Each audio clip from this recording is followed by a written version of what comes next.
దయచేసి ఈ వీడియో అందరూ చూడండన్న.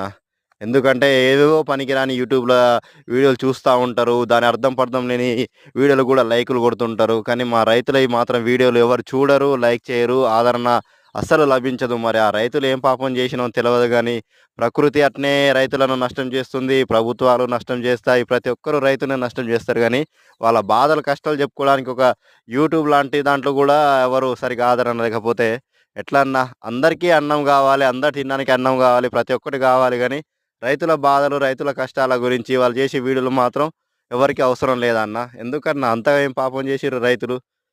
మనకు ఫాస్ట్ ఫుడ్ సెంటర్‌లున్నాయి గదా! బేకరీలున్నాయి. ప్రతి ఒక్కటి అనుకుంటారుగా అన్న.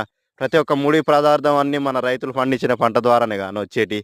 అక్కడ ఏమన్నా మిషన్‌లో, కంప్యూటర్‌లో డౌన్‌లోడ్ చేసేది కాదు గదా! దయచేసి రైతులకు గూడా, రైతుల వీడియోలకు గూడా రైతులను గూడా కొంచెం ఆదరించండన్న. ఈ వీడియో అందరికి షేర్ చేసి కొంచెం మా బాధలు గూడా చూపెట్టండన్న. ఇవన్న రైతన్నలకు